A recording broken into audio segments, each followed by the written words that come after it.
boa noite. Vamos continuar então nosso estudo do Evangelho de Mateus. Nós estamos já no capítulo 11, numa sequência de versículos que tem como personagem principal, como personalidade central, a figura de João Batista. João Batista, que é um precursor do Evangelho. Ele não fez parte do colégio apostólico, ele não era um dos 12 seguidores diretos de Jesus, mas era primo de Jesus e um profeta específico do Evangelho. Um profeta da raça, como Jesus mesmo usou a expressão, né? Um profeta à lá Isaías, à lá Jeremias, um profeta que era a reencarnação de um outro profeta, né? Porque João Batista é a reencarnação de Elias, do profeta Elias. Mas um profeta com a tarefa, o compromisso da tarefa dele, intimamente ligado ao êxito do Evangelho na Terra. Então João Batista ele veio preparar os corações para a mensagem de Jesus. Isso já foi estudado em alguns capítulos anteriores, no tempo que a gente nem registrava a reunião ainda em vídeo, quando nós abordamos a tarefa de João Batista como precursor, como profeta do Evangelho. Certo? Talvez um dia a gente consiga aí voltar nos capítulos, os primeiros capítulos, já que o grupo se renovou e agora é filmado, a gente faça uma visitinha rápida pelos capítulos lá do início do livro de Mateus, né? Acho que poucos aqui estavam no início dos estudos. Mas agora, nesse momento, o João Batista que nós vamos estudar não é o João Batista profeta, não é o João Batista missionário, comissionado do Evangelho. O João Batista que nós estamos estudando nos últimos versículos e aqui é o João Batista humano, demasiadamente humano. É o João Batista que tem alguns probleminhas mal resolvidos de outra encarnação. Ele se excedeu na figura de Elias, né? Mandou decapitar os profetas de Baal, né? Os sacerdotes de Baal. Né? Ele quando era Elias, ele era muito rigoroso, muito rígido e às vezes truculento, e ainda conserva alguns traços dessa personalidade na presente encarnação, a então encarnação como João Batista. Então, nós estamos tratando aqui do João Batista, que tem ainda algumas mazelas, algumas chagas morais por serem resolvidas. Né? Alguns resquícios ainda do pretérito de equívocos, de excessos. O problema aqui é o excesso. O problema nosso é sempre o excesso. A gente se excede.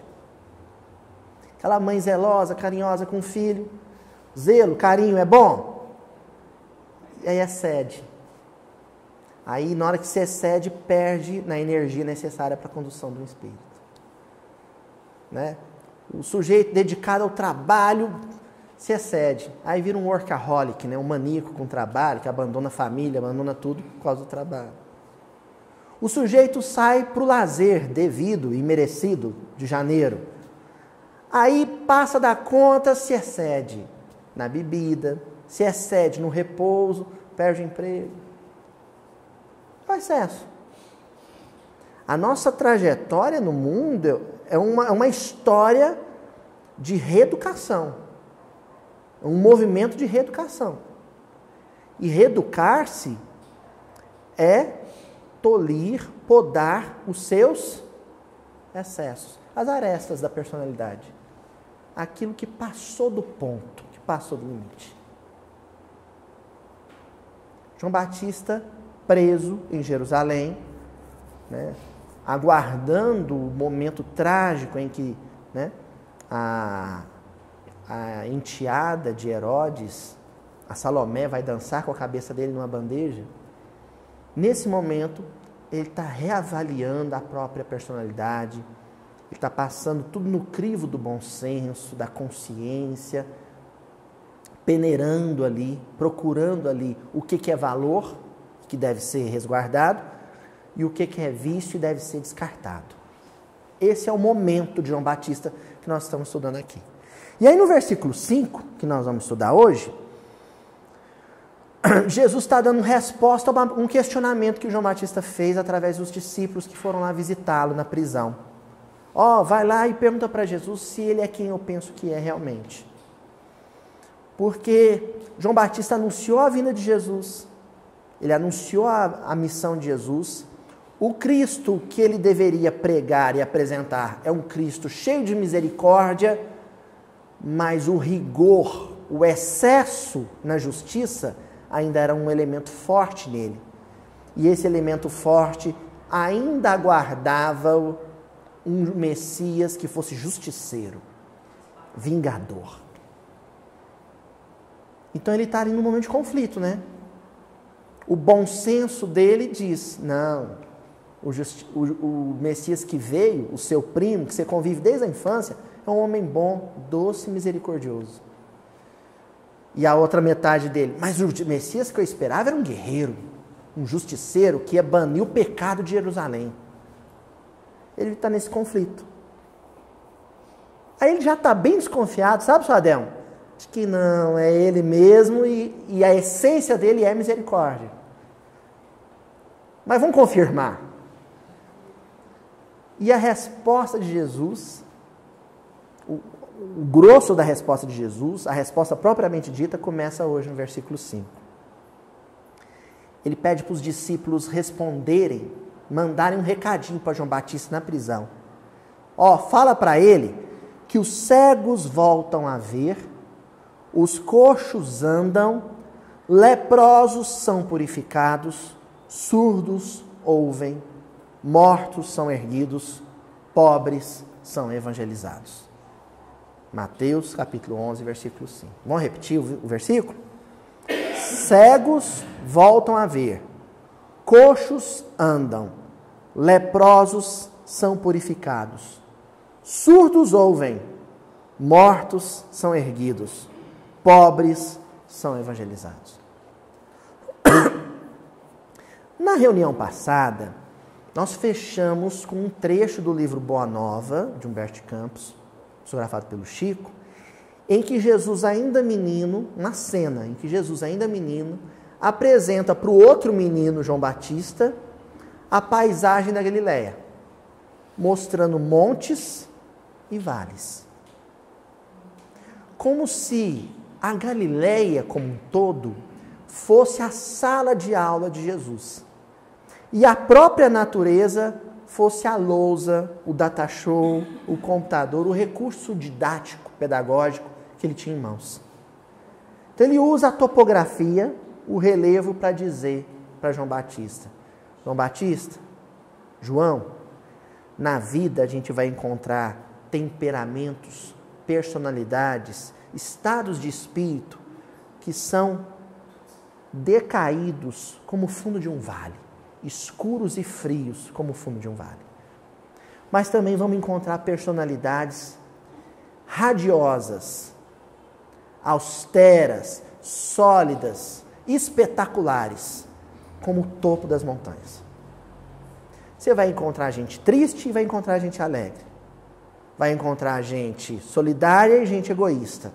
Vai encontrar gente branda e gente estúpida. Jesus está apresentando a essência do drama humano, do problema humano, para quem ia lidar tão intimamente com ele. Sabe o que Jesus faz nesse versículo de hoje, gente? A mesma coisa. Jesus, vamos parar e pensar. Vocês já estão aqui, a maioria que já está aqui um tempinho. Quem não está aqui um tempinho já tem uma bagagenzinha de evangelho. O que está rolando ali? É um congresso médico? Uma aula sobre patologias?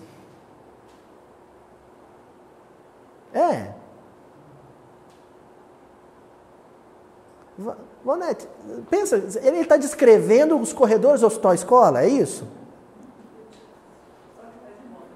Gente doente, gente, descaída, é isso? Não, é um tratado sobre sociologia. Ele está falando de pobre também, então deve estar falando da questão, o panorama do Brasil, é isso? Ele está falando do cego, do surdo. Ele está falando de quem enxerga e é cego, de quem escuta e é surdo, de quem anda e é paralítico.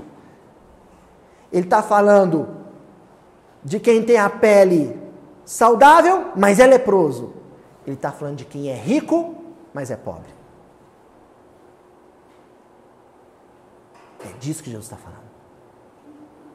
Outra surdez, outra cegueira, outra paralisia, outra pobreza, outro tipo de doença. É disso que ele está falando. Então nós vamos dividir a coisa da seguinte maneira. É um desfile de mazelas, né? Nós vamos agrupar por afinidade. Então nós vamos começar com mazelas sensoriais ali. Quais são as duas mazelas sensoriais ali no grupo? Hã? O cego e o surdo, né? O que não vê e o que não escuta. Então nós vamos começar trabalhando com cegos e surdos. E aí, hoje eu vou carregar na tinta, eu vou apresentar um quadro terrível para vocês, que não diz respeito, pelo menos, a nenhum dos encarnados aqui e a nenhum dos desencarnados aqui. Porque quem já está aqui estudando não pertence a esse quadro terrível. Mas qual que é a minha proposta para vocês, para o pessoal que acompanha na internet? Que vocês peguem o quadro terrível, exagerado, extremo, que eu vou apresentar para vocês, depois vai compartimentando, vai zipando, Guilherme, sabe? Vai zipando até ficar numa proporção que caiba dentro da vida de vocês. Eu fiz isso quando eu estava preparando. Então nós vamos pegar o corcovado, nós vamos pegar o pão de açúcar e vamos transformar no morrinho que eu tenho lá no quintal da minha casa. Porque tem uma mensagem do Emmanuel que eu não me lembro da mensagem toda, apesar dela ser pequena, mas eu lembro de um trechinho que é o que me impactou. O nome da mensagem é Erros Pequeninos. O Emmanuel ele fala assim: vigiemos os erros pequeninos, porque em pouco tempo a gente vai estar cometendo os grandes erros e achando que eles são pequeninos. Então, vamos tomar cuidado com isso que eu vou apresentar na pequena proporção. Porque se você não tiver vigilância com isso, daqui a pouco já está no extremo e você ainda achando que não tem problema algum. Está tudo certo. Vamos ver que quadro é esse? Nós vamos começar com um livro pesado de conteúdo. Um livro que exige do leitor muito empenho cognitivo, mas também muito empenho emocional. É um livro que você termina ele, melhor, você termina uma página dele e você está transpirando. Eu não estou passando medo para assustar vocês na leitura dele, não. É justamente para motivá-los. Evolução em Dois Mundos. Livro de André Luiz. Evolução em Dois Mundos. É um livro que vai exigir cognitivamente, mas vai exigir muito mais emocionalmente. Ah, Luiz, mas eu já ouvi falar que é um livro que é difícil porque o vocabulário é rebuscado, faz muita referência científica, física, médica. É por isso que ele é pesado? Não é, hein? Não se enganem. Evolução em Dois Mundos é um livraço, porque ele mexe muito com o nosso emocional. Por exemplo, no capítulo 16, o título do capítulo é Mecanismo da Mente. Aí vem uma série de tópicos. E tem um deles que se chama Mecanismos do Monoideísmo. Mecanismos do Monoideísmo. Vamos lembrar um pouquinho aí os prefixos de origem grega. Mono. Refere-se a quê? Qual numeral? 1. Mono. Ideísmo. Ideias. Hã? Exatamente, não, Tatiana. Foi na mosca, hein? Ideia fixa. ou também chamado de fixação mental. É monoideísmo. Aí eu vou falar o caso extremo, vou apresentar aqui casos extremos. Cada um, eu fiz isso. Pega a sua carapuça e amarra ela na proporção em que isso aparece na sua vida. Tenho certeza que não vai ser na proporção com que eu vou descrever, mas de um modo ou de outro aparece. Ideia fixa. Então vamos começar do grande, do macro para o micro. O André Luiz pega e começa dizendo assim, no Evolução em Dois Mundos: um espírito desencarnado contemplará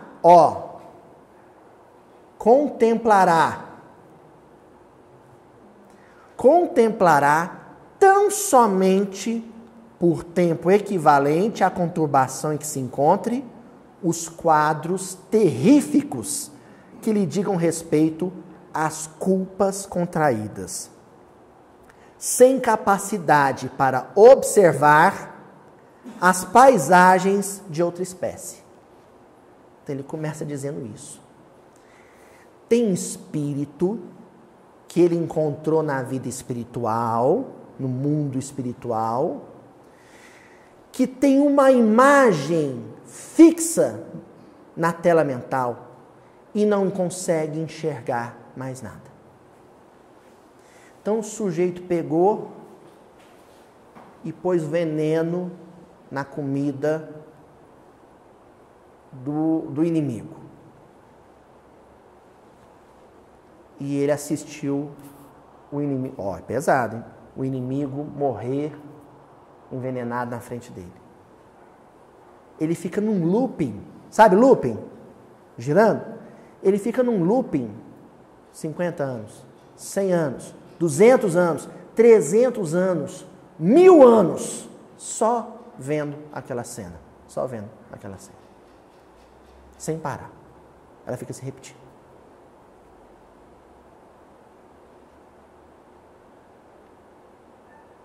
Você assistiu o Doutor Estranho? Você lembra que, né, no final, que fica repetindo aquilo lá?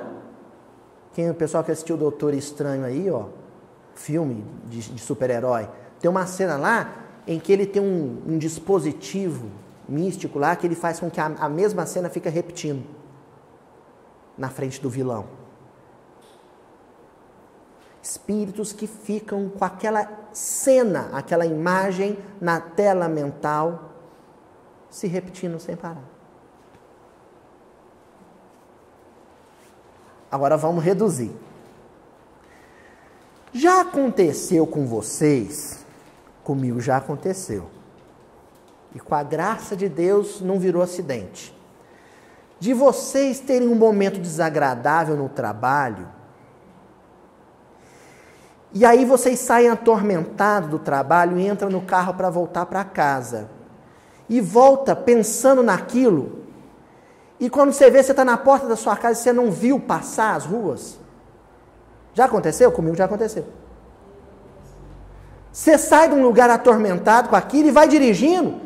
E de repente você está na porta da sua casa, ou na porta do seu emprego, ou em algum lugar que você fala assim: nossa, eu não lembro de ter virado as ruas, passado nela. Eu não lembro. Eu fiz tudo mecanicamente. Monoideísmo. Só que tem gente que fica séculos assim. O pensamento fica aprisionado numa mesma cena. Num mesmo problema. Acorrentado aqui. Aí, quando acontece esse lance, de você não ter visto, não ter enxergado a paisagem ao seu redor, porque você estava profundamente mergulhado em determinada ideia, não dá uma sensação de cegueira? Eu estava cego. Eu andei por esses caminhos todos, olhei por toda a paisagem, mas não registrei as imagens. Isso é cegueira. Porque o meu pensamento estava mergulhado, imerso numa ideia só, única, fixa. Continuando. Agora olha só outra palavrinha que nós estamos vendo aí no versículo. E a gente lê um versículo desse, acha que ele é inocente. Jesus está falando que curava cego, curava surdo. Coisa é, como diriam meus sobrinhos, é tenso. Coisa é tensa. Escutará exclusivamente ao monoideísmo. Exclusivamente vozes acusadoras que lhe testemunhem os compromissos inconfessáveis, sem possibilidade de ouvir quaisquer outros valores sônicos, tanto quanto poderá recordar apenas acontecimentos que se lhe refiram aos padecimentos morais, com absoluto ouvido, esquecimento de fatos outros, até mesmo daqueles que se relacionam com a sua personalidade. Você está na feira, você está no shopping, você está numa festa, e se eu pensar, aí você mergulha de novo no pensamento. Está tocando uma banda lá na festa, mas você não escuta ela mais. Já aconteceu com vocês? Aí de repente alguém fala assim, fulano, aí te desperta. Aí a pessoa fala assim, eu estou falando que você tem 3 horas aqui, você não está me escutando? Ou então você fala, o que você disse mesmo? Você mergulhou tão profundamente naquele pensamento que você desligou o ouvido, off. Não escutou nada. André Luiz está descrevendo aqui espíritos que estão há séculos nessa condição. Espíritos que só escutam o estampido de um tiro. Há décadas, séculos. Que só escutam o pavor de um grito. Não conseguem escutar outra coisa. Monoideísmo. Essa é a cegueira e a surdez mais profunda e mais dolorosa. É a daquele que não consegue enxergar mais nenhuma paisagem, não consegue escutar mais nenhum som, a não ser a imagem e o som do erro cometido.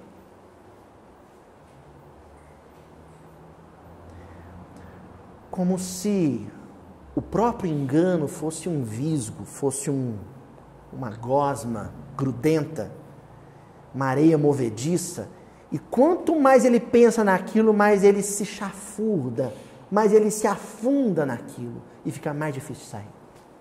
Isso é monoideísmo. Gente, eu fiquei apavorado com esse negócio, porque tinha muito tempo que eu não li Evolução em Dois Mundos, fiquei apavorado com isso. Fiquei pensando quanta ideia fixa, às vezes eu fico alimentando por 2, 3 dias, uma semana, um mês inteiro. Só pensando naquilo, pensando naquilo, pensando naquilo.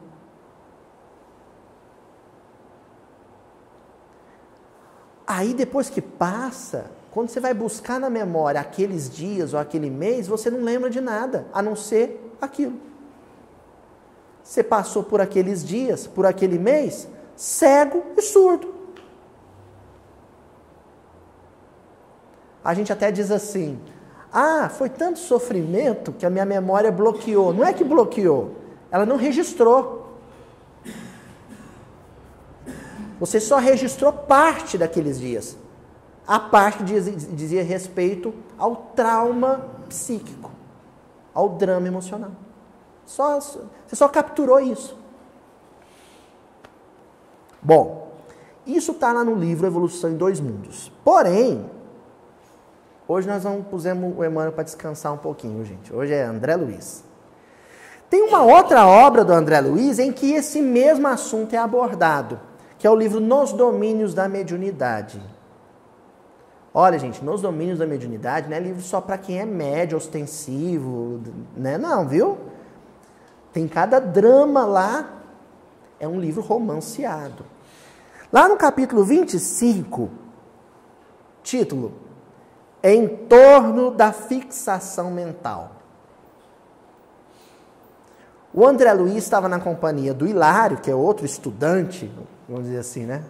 Estudante da medicina espiritual com ele, E aí eles recebem uma orientação, uma palestrinha do Aulus, benfeitor, instrutor espiritual Aulus, sobre essa questão da fixação mental.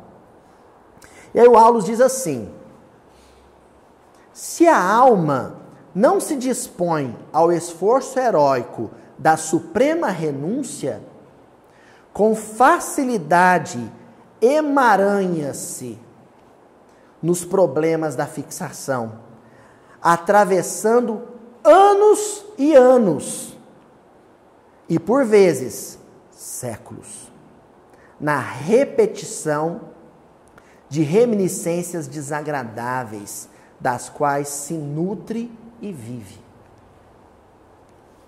Aquilo se torna um alimento do sujeito. Sabe por quê, gente? Há vários tipos de dependência química, muito além daquelas que já se convencionou na ciência do mundo. Então a ciência do mundo já acha que expandiu muito o conceito quando diz que dependência química também pode estar relacionada a café, a cafeína, da Coca-Cola. Mas vai além disso ainda. Existe uma química psíquica, fluídica, vibratória, circulando na estrutura do perispírito. E essa química, ela tem a peculiaridade, a característica, a especificidade dos pensamentos que impregnaram ela. Então, por exemplo, o sujeito tem uma ideia de tristeza, a psicosfera dele fica saturada de tristeza. E aí ele respira aquilo. Ele se alimenta daquilo.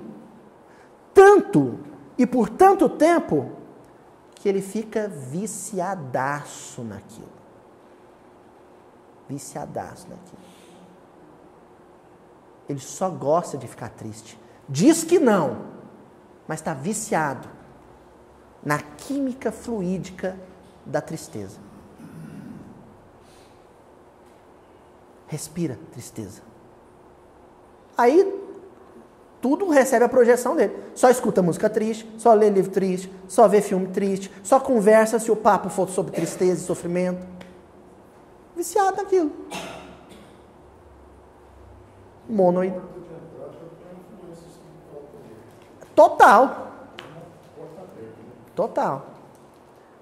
Então, vamos pensar assim, senhor Adel, dentro disso que o senhor falou, do assédio espiritual. A coisa funciona da seguinte maneira. O mosquito só vai na carne se ela estiver podre. Ele só vai juntar abutre, urubu, em carniça.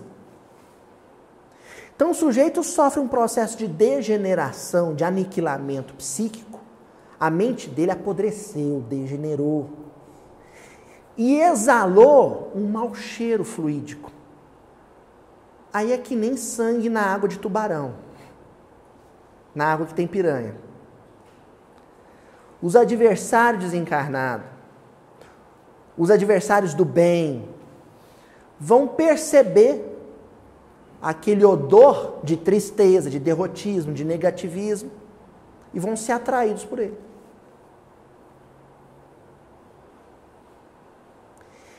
E a máquina que produz essa substância atrativa para aqueles espíritos mal intencionados, que querem ver a nossa derrota espiritual, é aquele mecanismo que aqui o André Luiz chamou de monoideísmo. Tomar muito cuidado com a ideia fixa. Quando a gente não consegue largar aquela lembrança, aquela mágoa, aquela ofensa, aquela má resposta que a gente recebeu. Quando a gente não consegue superar aquele trauma lá da infância, da adolescência, você vai precisar, primeiro, de ajuda terapêutica. A terapia convencional, que a gente não pode desdenhar ela de jeito nenhum, mas também a terapia espiritual, do passe, do estudo. Muita oração. E através dessa ação da espiritualidade generosa e devagarzinho, porque nada acontece de uma hora para outra, você vai se desemaranhando, se desvencilhando dessa teia que te atou, que te algemou, que é a ideia fixa, a ideia de uma coisa só. O sujeito não para de pensar em política, só pensa em política, na corrupção, no fulano de tal que precisa ser preso, no ciclano de tal que tem que renunciar, só pensa nisso, só fala nisso. Vai ficar doido. E o fulano solto, e ele doido. Por aí. Ó, continua o Aulus. Não se interessando por outro assunto, a não ser o da própria dor. Então aqui ele se fixa no espírito que nutre um sentimento de culpa constante. Da própria ociosidade, agora o sujeito que só pensa em descansar. A vida dele é jogar na loteria porque ele sonha com o dia que ele não precise mais ir para o trabalho. A alegria dele de ficar rico é não precisar trabalhar mais. E do próprio ódio. O sujeito só pensa em vingança, só pensa naquele fulano que, nossa senhora, eu detesto aquele sujeito.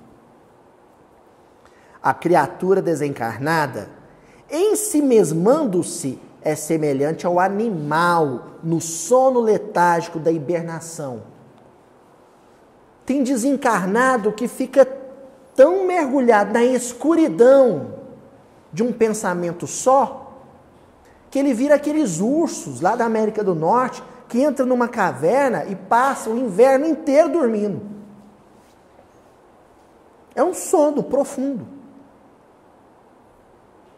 É um sono, uma letargia, um coma mental. O sujeito desligou, desplugou do mundo, da vida, e plugou o negócio lá, o USB dele, numa única ideia.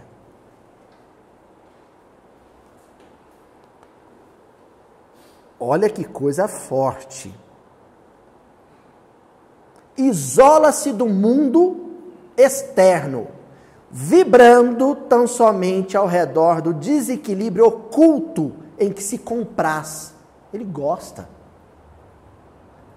E é um prazer sádico, porque gostar daquilo que causa sofrimento é sadismo.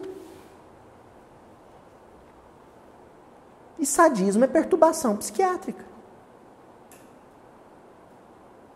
É um tipo... Ficar lembrando de um erro que cometeu, gente, sem parar, é autoflagelação. É ajoelhar em tampinha de garrafa.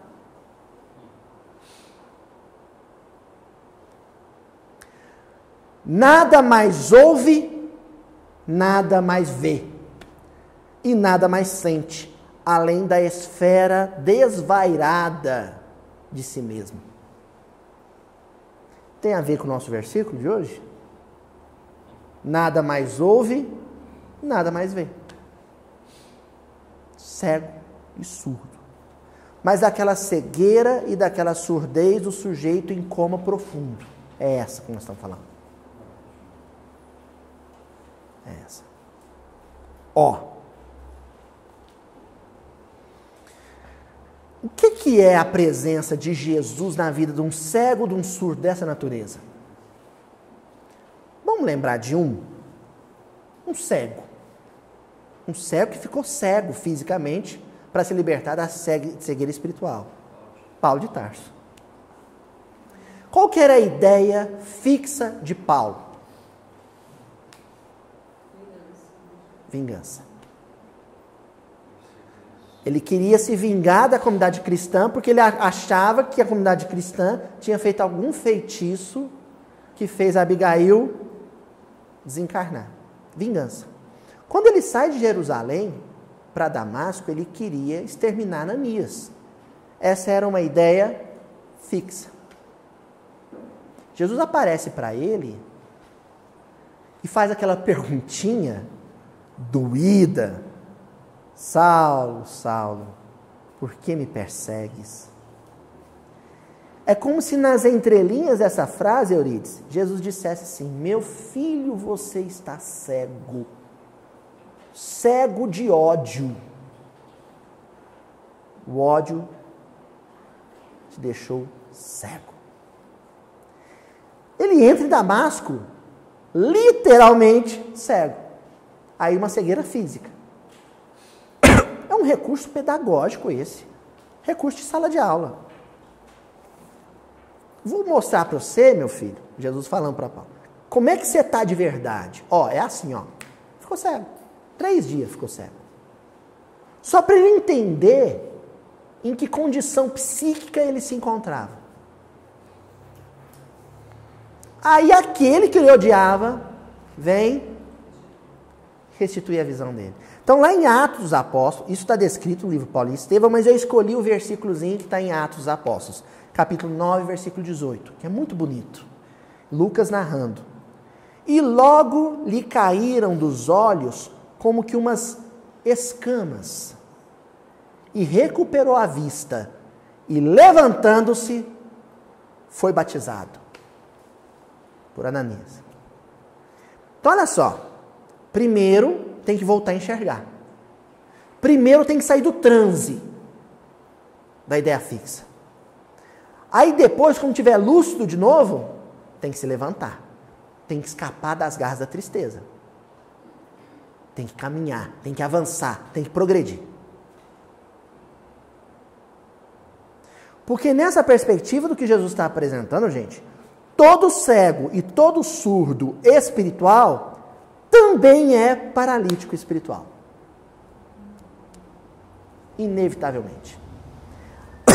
A ideia fixa, que deixa o sujeito cego e surdo, consequentemente também o deixa coxo, paralítico. E leproso e pobre.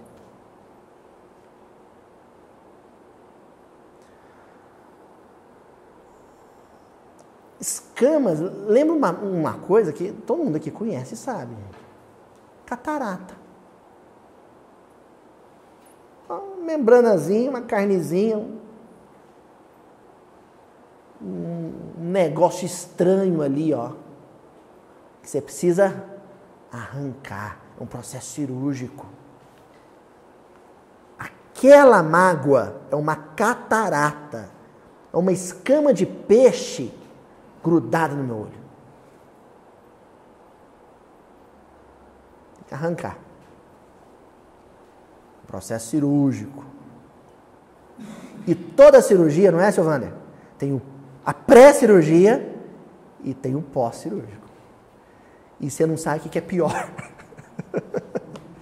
A cirurgia em si é uma parte mais fácil, você está anestesiado. Para Paulo, aqueles momentos antes de encontrar com Jesus foi doído. O momento em que ele encontra com Jesus é glória, né? Luz para todos os lados, a presença do mestre. Está dopado. Mas tem o pós-cirúrgico dele. Durou 30 anos. O pós-cirúrgico de Paulo durou 30 anos. Quando ele desencarna, eles tiram o tampão do olho dele. Pronto, agora você enxerga. É isso. Ó. Evangelho de Marcos, capítulo 7, versículo 35. Jesus, lembra o surdo gago que eu mencionei na reunião passada? Que Jesus fala, abra-te. Aí, esse versículo descreve a continuação dessa cena. Abriram-se-lhe os ouvidos. Abriram-se-lhe os ouvidos. E logo se lhe desfez a prisão da língua. E falava com clareza. Coisa linda, numa frase. Quando a gente está com a ideia fixa, por exemplo, num complexo de culpa, a gente fica surdo para tudo, não é? Surdo para o bom conselho, surdo para a palavra de amparo, de otimismo. E porque a gente fica surdo, a gente não consegue falar daquilo. A gente fica mudo. Quem está com ideia fixa não consegue falar sobre aquele assunto numa dimensão de dor. É aquele sujeito que foge do terapeuta como, sabe? Mais que gato de água. Porque o terapeuta vai obrigar ele a fazer o quê? Falar. Falar do próprio problema. Ele foge, não quer. O dia que ele consegue abrir os ouvidos, que ele consegue sair do transe, com a ajuda dos benfeitores, é impossível sair sozinho. Aí ele começa a ser arejado, invadido por luz. A casa abre as janelas, né? Ele respira novamente e aí ele consegue falar francamente, honestamente, daquilo que o atormentava. Abriu os ouvidos, abriu a boca. Por isso que em outra carta Paulo vai dizer: irmãos, confessai, aliás, Pedro diz isso numa epístola, confessai-vos uns aos outros. Desabafar.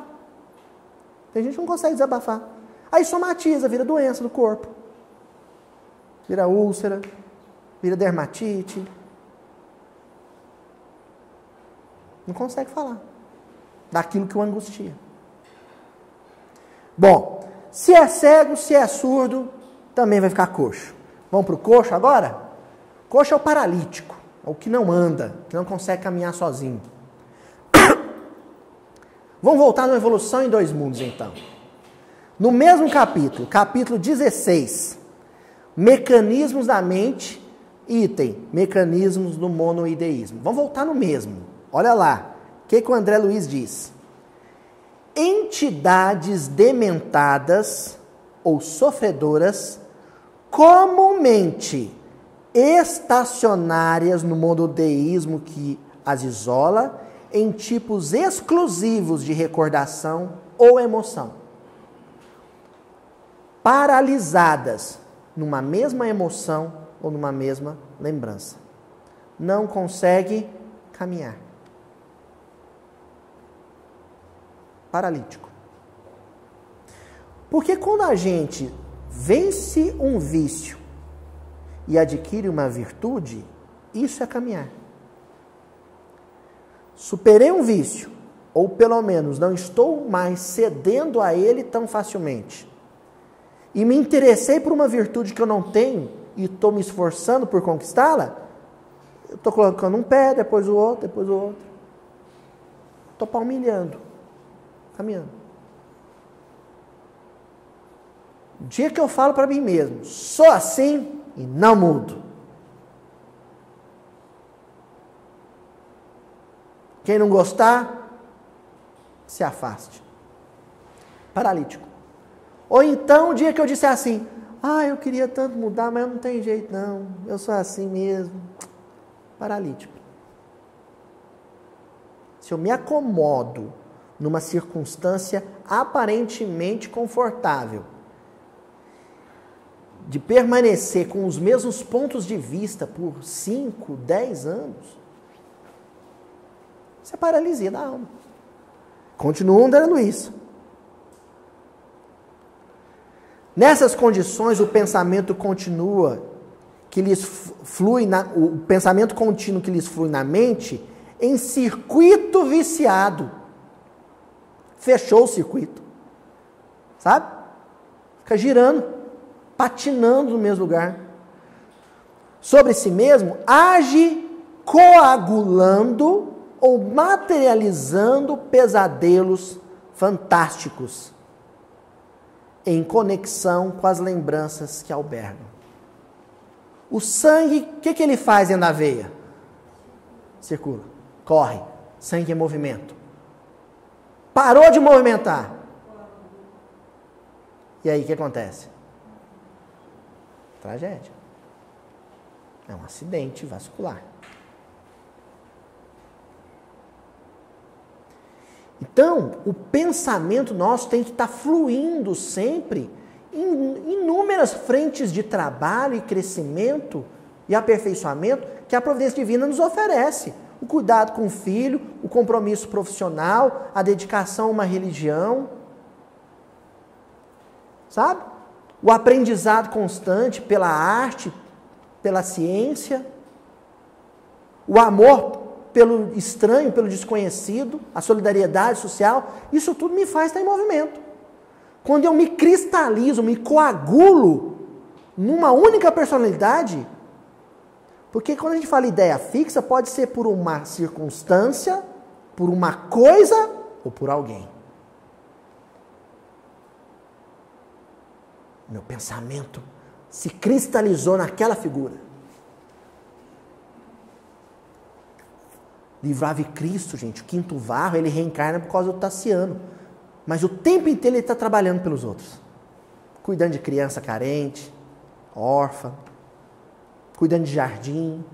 Não é assim? Quem leu Ave Cristo vai lembrar disso. O Paulo amava profundamente Abigail, mas nos 30 anos dele de convertido, ele não ficou, Abigail, eu te amo. Ele foi fazer amizades, foi percorrer o Mediterrâneo, levando o evangelho onde fosse, e ainda achava tempo para trabalhar no tearzinho dele, para ter o dinheirinho dele.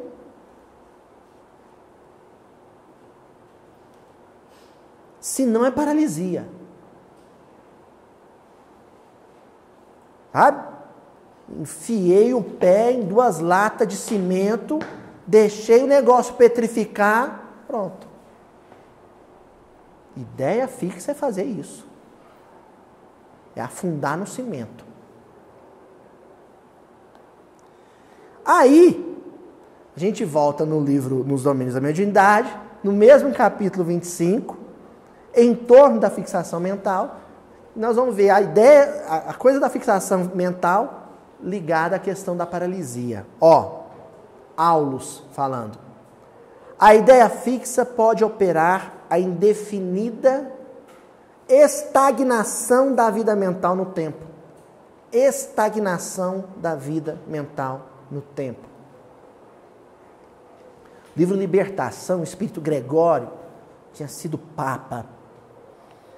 E ele desencarna e vai para uma região de sofrimento. Olha o raciocínio dele, olha o que ele pensa, a lógica dele. Bom, eu fui papa. Já se concebia isso, o mito, que é um mito da infalibilidade papal. Se eu fui papa, eu não falhei, mas estou nessa região infernal. Se eu estou aqui, Deus me pôs aqui por um motivo. Qual? Já sei. Ele me pôs aqui para eu castigar e punir os pecadores. Eu estou aqui em missão. Ele fixa nessa ideia, gente, e fica 800 anos numa cidade de sofrimento, mutilando, torturando, martirizando, não é, vó? Espírito sofredor. Ele se acredita o justiceiro de Deus. Ficou paralisado, estagnado na ideia de que ele era um justiceiro. Qualquer grande perturbação interior, chame-se paixão ou desânimo, crueldade ou vingança, ciúme ou desespero, pode imobilizar-nos por tempo indefinível. Gente, eu vou lembrar vocês um negócio que o Valtim Barcelos falou no nosso episódio aqui de aniversário do Mildinho. Tem espírito na Terra, ele não entrou em muitos detalhes, mas eu vou entrar. Notícias espirituais que a gente tem de espíritos que estão vivendo em furnas, está na obra do André Luiz, no fundo de oceano, há 20 mil anos. A ideia fixa é tamanha que eles não conseguem manter, a consciência não consegue manter mais no patrimônio fluídico, perispiritual, a forma humana. Eles ficam disformes, são chamados ovoides. Perderam a forma humana, porque o pensamento não é mais contínuo. Ele fica estagnado, coagulado, cristalizado, petrificado numa única ideia de ódio. Perde a forma. Vai ter que ficar reencarnando em corpo infantil desencarnando cedo, reencarna e desencarna, reencarna e desencarna. Não consegue manter a vida biológica por muito tempo. Mas o espírito mesmo assim insiste em reencarnar ele, porque aos poucos ele vai voltando à lucidez. E eu não preciso dizer que as mães que vão receber esses espíritos no ventre são escolhidas a dedo, pelo dedo de Deus. Deixa eu achar um anjo aí. Aqui, ó. Muito triste isso, gente. Então, como a gente não sabe nosso passado, nosso telhado é de vidro, e vidro fino, a gente não sabe se a gente viveu uma situação dessa e por quanto tempo viveu. Vamos tomar cuidado com as ideias fixas do dia a dia. E vamos tomar cuidado também, porque essa ideia fixa pequenininha, essa magoazinha que eu estou hoje, pode crescer dentro de mim, como disse aqui, indefinidamente.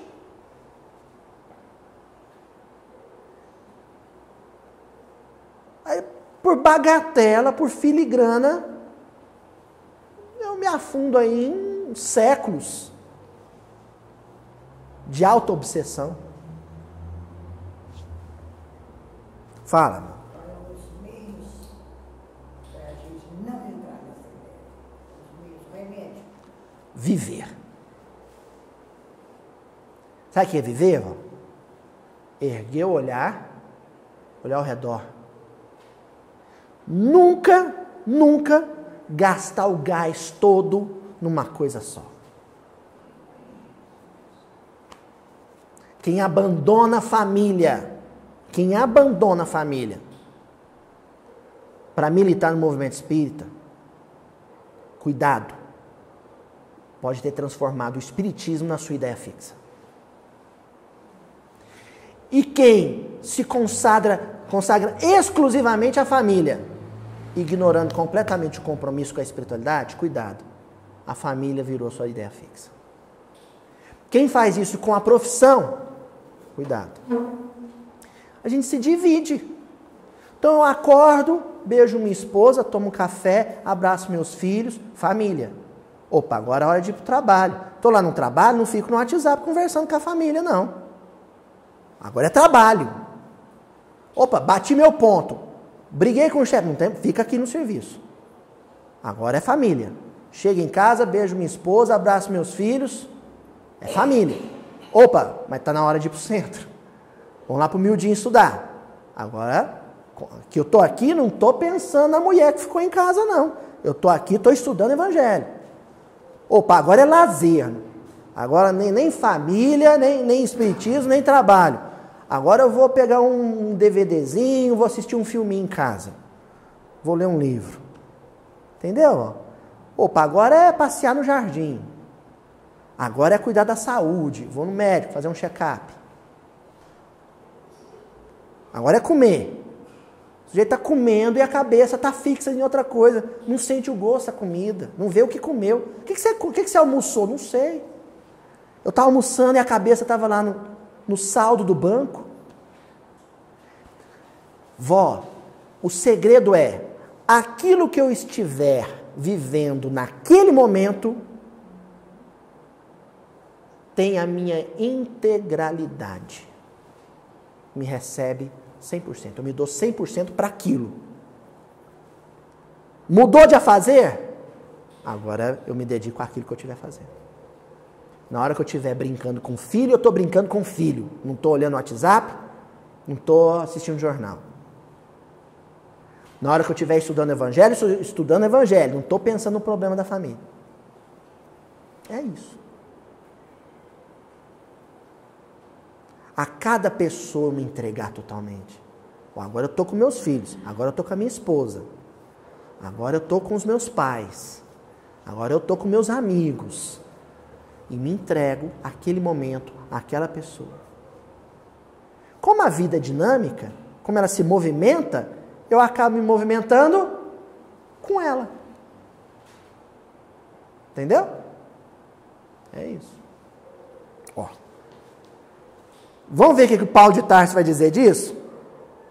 Carta de Paulo aos Filipenses, capítulo 3, versículo 13. Que coisa linda! Uma coisa faço, esquecendo-me do que fica para trás e avançando para o que está adiante.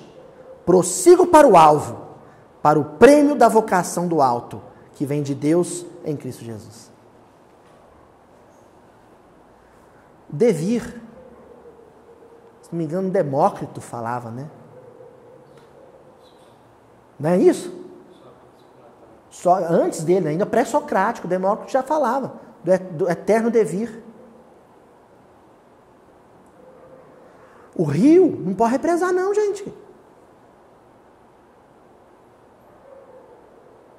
Existe rio totalmente represado? Não. A hidrelétrica precisa do movimento da água para gerar energia. A vida tem que fluir. Então, o fluir de Paulo de Tarso aqui é não olhar para trás mais. Focar o alvo. E caminhar. E avançar. E viver. E se movimentar. Sempre. Aconteceu alguma coisa hoje. Se amanhã eu tiver com a ideia fixa no que me aconteceu hoje, eu não vivo amanhã. Pronto. Ideia fixa. Estou preso no hoje. Que amanhã vai ser o quê? Ontem. Não é mais hoje. Devir. Tem que fluir. Isso é água viva. Jesus fala para a mulher samaritana. Na linguagem, na tradição hebraica, gente, a palavra para água viva se refere à água corrente. A água do rio, do regato, do ribeiro. Sabe? A água que corre. Isso é água viva. Leprosos. Será que dá tempo? Não tem importância. Semana que vem a gente retoma. Que ainda tem os pobres, então vai dar assunto aqui. Vamos então lembrar só um caso dos leprosos. Todo mundo aqui leu o Nosso Lar? Quem não leu, gente, corre e lê. Pelo menos um livro Nosso Lar. Não vale assistir o filme, não. O filme é muito bom, muito legal, tá? Mas o livro tem coisas que o filme não contemplou. Por exemplo, essa cena aqui, no capítulo 31, intitulado Vampiro. O André Luiz já estava militando no Ministério do Auxílio, cooperava ao lado da Narcisa, da enfermeira Narcisa. Ela tinha a tutela dele ali no serviço. E aí, num dado momento, ele se depara numa região fronteiriça do Nosso Lar, extrema dos muros da cidade. Ele se depara com uma mulher com um aspecto deplorável. Ele chega a descrevê-la como uma mendiga, sim, com feridas nas pernas, uma coisa terrível. E ela pede para ele acolhê-la, levá-la para dentro da colônia, para dentro do hospital. Ele tem um primeiro impulso de socorrê-la, mas entende o que é hierarquia. Então ele fala primeiro com a Narcisa, depois a Narcisa vai falar com um benfeitor que cuidava da segurança do local, chamado Paulo, irmão Paulo. Então vamos ver o que ele descreve nessa cena. Deparou-se-nos, então, a miserável figura da mulher que implorava socorro do outro lado. Até aí tudo bem? Tudo ok? É justo? É. Nada vi, senão o vulto da infeliz, coberta de andrajos, rosto horrendo e pernas em chaga viva. Ele acabou de descrever um daqueles leprosos bíblicos. Mas tem mais. Tem mais uma característica que era bem típica dos leprosos bíblicos. Mas Narcisa parecia divisar outros detalhes imperceptíveis ao meu olhar, dado o assombro que estampou na fisionomia ordinariamente calma. Olhou para a mulher, Narcisa ficou mais assustada que ele. Não está vendo os pontos negros? na pele da mulher, no rosto da mulher, nos braços da mulher, a Narcisa enxergou pústulas, chagas escuras. A leprosa. E aí, vamos socorrer, não é? Lembra que a gente falou hoje no início da reunião? O leproso que Jesus está abordando aqui, que nós estamos explorando nessa reunião, não é o leproso típico. Não é o leproso convencional. Esse, socorro imediato. Ó, já notou, Narcisa, alguma coisa além dos pontos negros? Agora é o Paulo, pulei aqui um pedacinho, o Paulo falando para Narcisa, eles chamaram segurança, falei, ó, deixa ela entrar, acolha. Aí o Paulo falou assim, Narcisa, você já enxergou direitinho esses pontos escuros na pele dela? Agora, era a minha instrutora de serviço que respondia negativamente. Não, estou vendo só as manchas. Pois vejo mais, respondeu o vigilante-chefe. Baixando o tom de voz, recomendou. Conte as manchas pretas. Das que você está vendo, conta. Narcisa fixou o olhar na infeliz e respondeu após alguns instantes. 58. 58. O irmão Paulo, com a paciência dos que sabem esclarecer com amor, explicou. Esses pontos escuros representam 58 crianças assassinadas ao nascerem.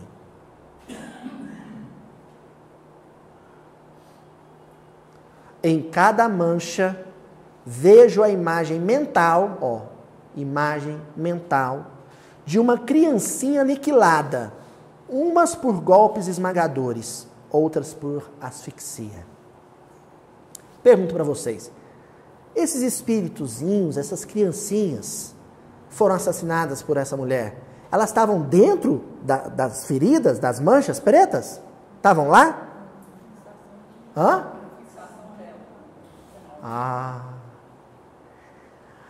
A imagem fixa dela, do rosto de cada bebezinho que ela assassinou, se condensava em chaga, porque é uma chaga consciencial. E dali para o perispírito. Cada rosto que ela lembrava era uma pústula, uma ferida que saltava na estrutura do perispírito.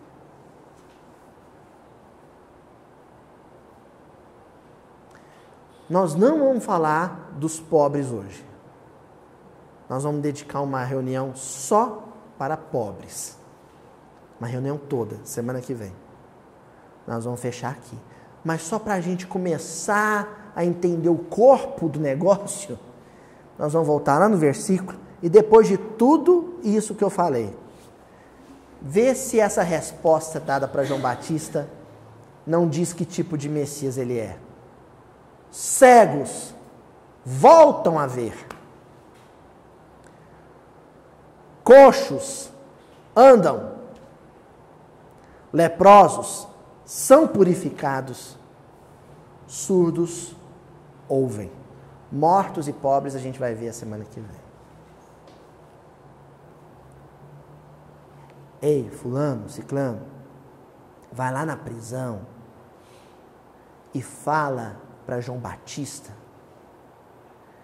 que o Consolador caminha pelas ruas de Cafarnaum. Que o Messias Salvador perambula pelas margens do lago de Genezaré. E que aqueles espíritos que andavam pelas sombras, com o peso de um pensamento terrível, já podem respirar ar puro, já vislumbram a luz e são livres. João Batista ia pensar o quê? Que outro Messias eu quero, então? Se eu estou aqui aprisionado. Não é esse o Messias que João Batista precisava? Um Messias libertador? É isso que a gente veio fazer aqui nesse salão hoje. É isso que o pessoal em casa faz quando entra no canal do Mildinho. É isso que eu faço quando pego o Evangelho e estudo com meus companheiros. A gente quer conhecer em profundidade esse Messias Salvador, curador. É isso. Bom, até a semana que vem, ele vai estudar mortos e pobres. Viver é conviver com montes e vales. É conviver com luz e com escuridão. É conviver com alegria e conviver com tristeza. Conviver com ética e conviver com corrupção. Quem se predispõe a caminhar no mundo tem que saber disso.